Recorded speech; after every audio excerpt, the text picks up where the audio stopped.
Hello there my RPG lovers and welcome to another video. Well, yet another episode of series that you guys seem to like a lot. I mean, who doesn't want to see some new RPGs that could be good? They could be bad as well, we don't know until they come out obviously. However, it usually happens that some of these games I include on the list have playable demos or prototypes that you can try out for yourself. And this list is no different. I got to try out a couple of demos for the games we're going to talk about today. You can try them out as well, of course, I'll leave all the links in the description as always. I'm really glad to see that more and more games actually have demos again, which is amazing because it's a form of reassurance for players who are interested in the game. It also helps with avoiding scams and studios that want to take advantage of players by just promising crazy features in their games and building up hype for what usually turns out to be a bad or mediocre game at best. Anyway, putting my ramblings aside, you came here to see some new RPGs, so let's get straight to the business. Number 5. The Wayward Realms. I've made a couple of videos on this channel about this RPG, but it was a while ago. The Wayward Realms is an upcoming open world RPG that's being developed by veteran game developers like Ted Peterson, Julian Lefay and Vijay Langshman. Those guys are the original developers of the Elder Scrolls Arena and the Elder Scrolls 2 Daggerfall.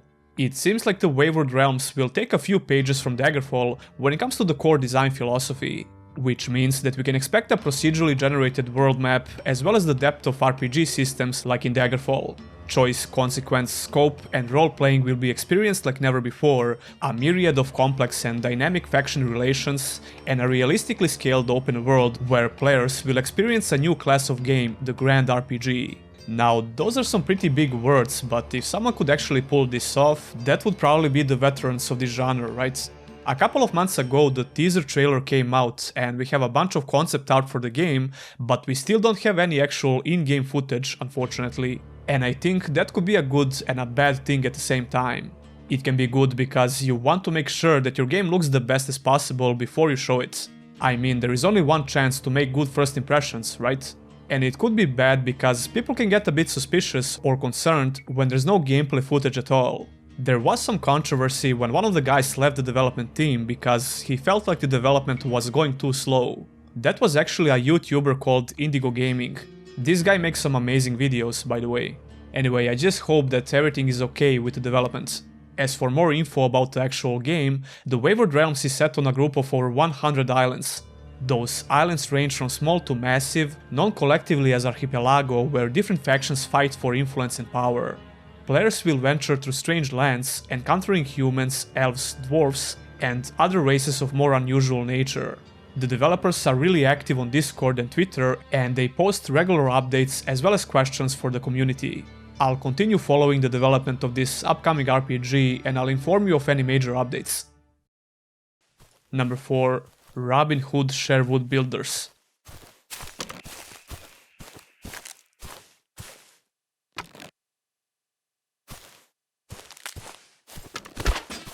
The idea for a Robin Hood RPG is quite appealing for me personally, but Robin Hood Sherwood Builders tries to mix a couple of different genres.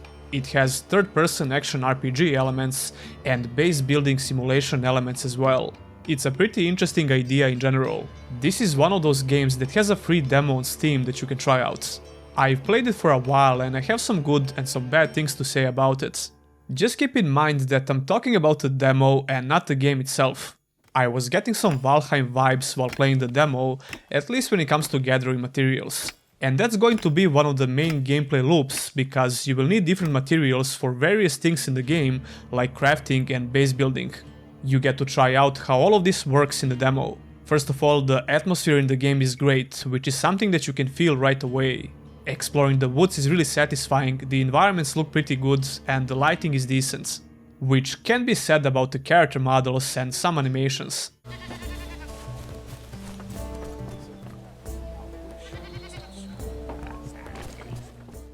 The thing about most hybrid games is that you can't really expect them to be amazing in every segment. And that's true for this game as well, because it tries to do a lot of different things at the same time. That being said, I think this kind of a game has a lot of potential, and if they manage to polish the finished product as much as possible, it can offer a unique experience. Anyway, your character has basic survival needs, a skill tree, and the ability to craft items. I'm not a huge fan of how they handled the cutting tree mechanic. I know you start with some basic tools that can be improved, but it takes way too long to gather some wood.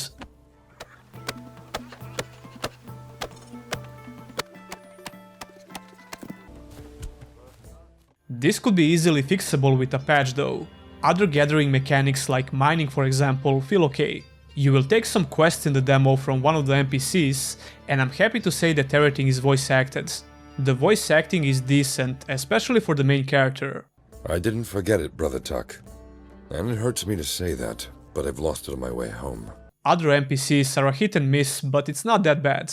Well, you are a master of cock and bull stories after all. Wait, what? Cock and bull stories after all. Yeah, you get some basic quests in the demo which feel like tutorial segments. Actually, the whole demo acts like a tutorial, which makes sense. One quest requires you to get some meat for the storage by hunting some deer. Like I said, just moving through the woods feels really good, it's quite relaxing. It's a really dense environment, but there are some exceptions.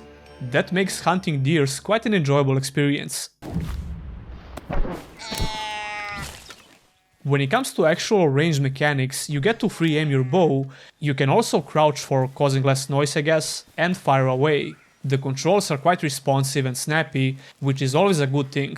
I didn't have any troubles while aiming and hunting deers, even though they are constantly running. However, I don't really like how the game automatically zooms in when you pull out your bow, it doesn't feel right. You can zoom even further when you start aiming, which is fine, but that automatic zoom is not that good. And it feels unnecessary to be honest. Anyway, another big feature when it comes to combat mechanics is the slow motion that you can activate as long as you have stamina. This is pretty interesting, but it makes hunting animals really easy.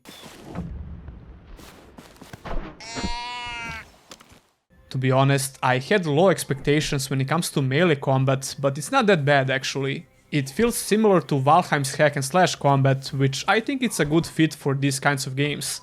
You also have a dodge roll mechanic that uses your stamina, and it works pretty well. You can use the slow motion mechanic in melee fights as well, which is really useful, but since your melee attacks and dodges use stamina as well, you have to watch out. I think it's kinda weird that you don't have a dedicated block button with a weapon, so you're very limited in melee combat in the demo. There is a pretty big skill tree in the game, so I'm guessing the game offers you a decent character progression in combat. Besides that, you get to test some of the base building features in the demo. It's pretty straightforward, you need to gather materials in order to make different buildings. Different buildings offer you different services and so on. That's pretty much it for this demo. I'm definitely looking forward to the full release. Cock and bull stories after all. Number 3. Steelrising. Steelrising is being developed by Spiders, the studio that brought us games like Greedfall, Technomancer and Bound by Flame. I was covering Greedfall in depth when it came out back in 2019, it was a pretty good story-driven RPG. This studio keeps improving the quality with each new game, so I'm pretty sure that Steelrising will be their best game yet. Well, if they continue the same tradition, we'll see. Anyway, Steelrising is quite different from anything that Spiders did in the past.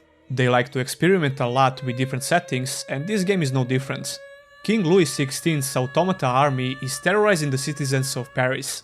Join the revolution as Aegis, fight against the reign of terror and try to change the course of history. Yeah, like I said, they always try their best to make the setting in their games kinda unique, and this steampunk version of French Revolution definitely sounds and looks interesting. There's not a ton of information about this game, only a handful of trailers and some vague info on their official website. But there is also a very useful video with some extra information where the CEO of Spiders talked about the game a little bit. And she said that Steelrising will focus more on action rather than RPG elements like in their previous games. It's still going to be an action RPG and they're marketing the game like that. I don't mind the focus on action, but in order for that to be good, the action gameplay obviously need to be decent. Well, more than decent actually, if that's the main thing which the game will focus on. I think that Greedfall was a major improvement when it comes to action combat in Spider games. But it still had more than a few problems, and I think one of my main critiques about it was the weak enemy variety. The game did a pretty good job with offering the player 3 different playstyles, although the magic progression in Greedfall was definitely overpowered and kinda exploitable. So I'm expecting to see better balancing in Steelrising and probably more options when it comes to combat playstyles. Animations for melee weapons as well as the impact on hit actually felt pretty good in Greedfall if you ask me. This is just an alpha footage of Steelrising, so there is probably a lot more polishing to be done, especially for animations and the game in general. I'm expecting to see a lot of improvements on that field because, to be honest, it doesn't look that smooth. Anyway, one really interesting thing about that interview was the part about the map design. They want to make the exploration more vertical, you can climb on balconies, discover secret passages and so on. I think they should focus a bit more on exploration because Greedfall was really weak when it comes to this. Although not because it lacked the verticality, just the exploration in general was a bit underwhelming. The maps were pretty linear with just a few paths to take. Come to think of it, the exploration in King's Bounty 2 felt really similar to Greedfall. That game came out recently by the way, and I did a video about it. I'm getting really off track here, but yeah, it will be interesting to see what Steelrising has to offer once it comes out. Number 2. Swordcery.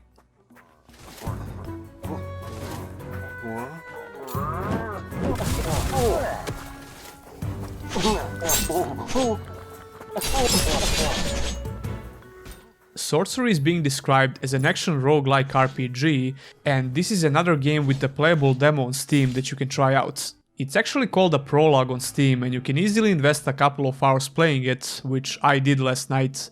And let me tell you one thing, if you're not playing this demo, I don't know what you're doing with your life. It's that freaking good. I mentioned Swordcery in one of my previous videos, but we only had a trailer back then and some basic description about the game. Well, now is a perfect time to talk about it again, since we can actually try it out. This demo doesn't feel like a demo. It feels like a really polished game that could be released tomorrow. It only needs more content obviously, but everything else about it feels complete. So let's talk about the game's features. Like I said, Swordcery is a roguelike RPG and for the most part, that's exactly what you're getting here. Every time you start a new game, it generates the whole map, which is divided by multiple zones. They can range from big to small and you get to choose in which zone to continue your progress once you defeat all the enemies in your current zone. Before you enter a new zone, you can see what you can expect to find there. It might be a character skill upgrade, a new weapon, gold coins and so on. All of this should be familiar to people who play roguelikes, it's nothing new. However, Swordcery has a very distinctive style which makes it kinda unique. The art style is gorgeous, even though I think the colors could be a bit more vibrant I guess. It can look a bit washed out and muddy in some areas. I would crank up that contrast slider a little bit, but that's just me. As for the gameplay mechanics, Swordcery has a lot to offer.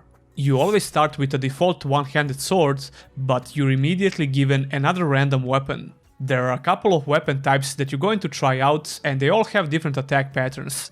You have light and heavy attacks which use stamina as a resource, and you also have a block and a dodge button.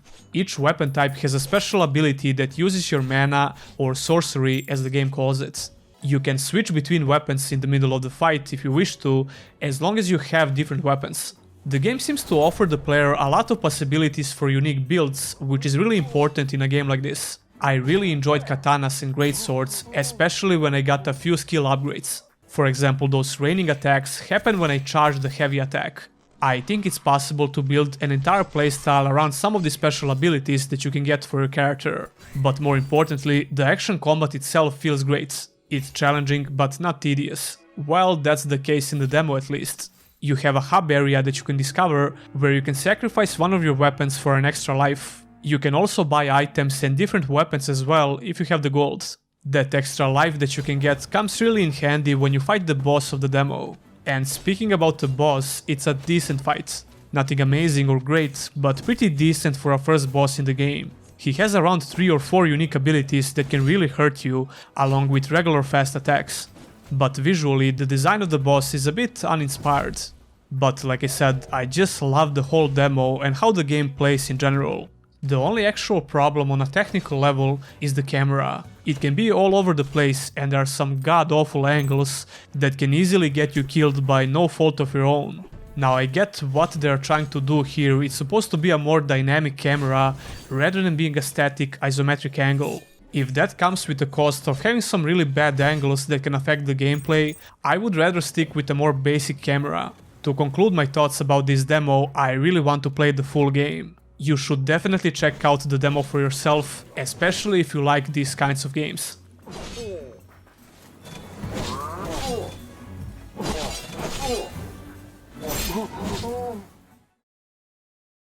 Number 1. Arise of Awakener. Arise of Awakener is a third-person action RPG set in a fantasy world based upon medieval Europe. This game has been announced at Tokyo Game Show and the trailer for the game was pretty damn good. It's not a fancy cinematic trailer, it's actually pure gameplay, which I always prefer to see, and I wish more studios would take the same approach when they announce new games. But anyway, the gameplay in the trailer reminds me a lot of Dragon's Dogma gameplay, and not just me, a lot of people seem to think like that. There are a couple of reasons for that. First of all, the gameplay is fast-paced and it looks pretty smooth.